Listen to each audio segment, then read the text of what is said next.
told what was going on. I'm recording, so whenever you want to. So what happened today? This morning at about 7:20, I got a knock on my door, a real hard knock, like somebody was breaking in.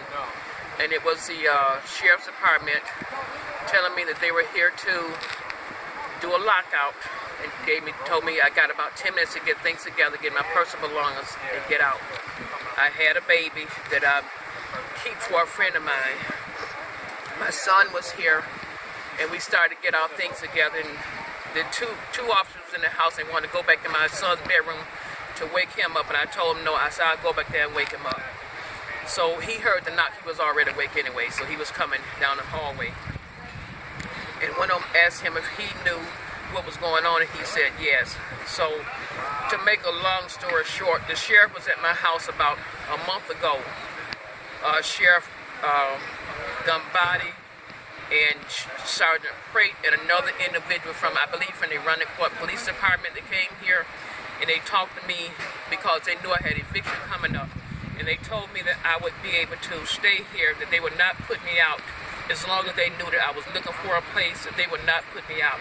And I did not receive a 72-hour notice of the eviction finalizing after the eviction date.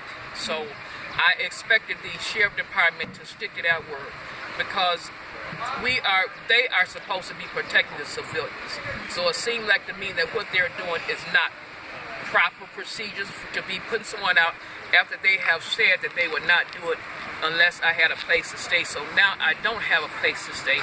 I have a son that needs a place to stay, and this is not right. How long have you lived here? I've been here since '93. Wow. So how many years is that? That's 23 years. Oh my God. So this is 16. That's 23 years. And who was in this house originally? You, your son, and who else? Me and my son. Originally was my husband and I bought the house in '93, and then we had a son in '96.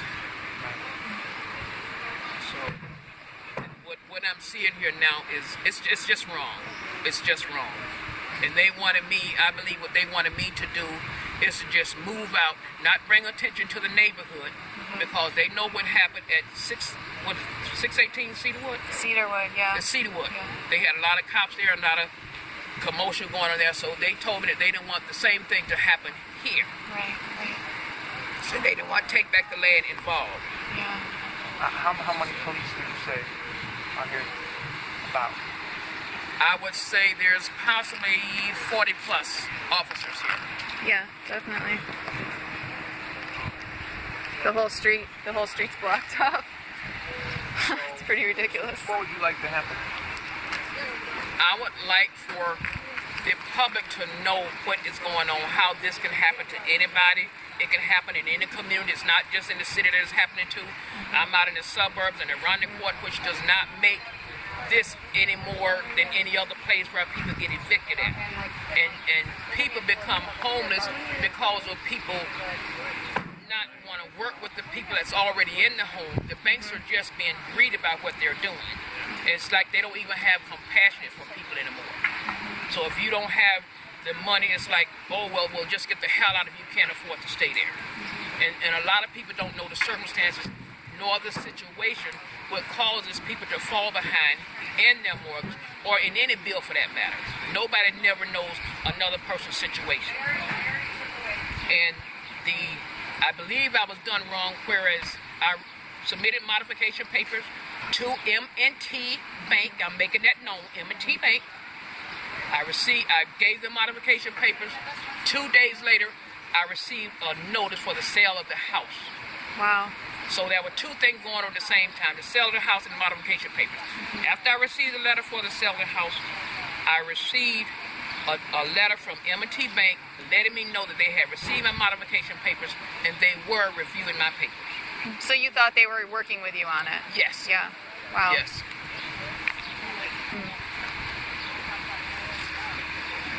So would you like to still keep your house? I would love to keep my house.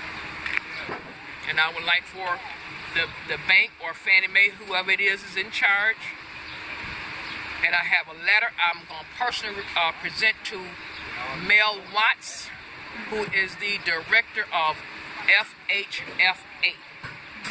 I have a letter I want to personally deliver to him. Great. Yeah. Because there's something he can do. He may be up here high today, but he can be lower than a snail on tomorrow because everything can be snatched from him. Amen. Everything. But God is in control of all situations. You bet. He's in control of all of them. Any more questions or anything? You good? Anything else you want to say? That's it.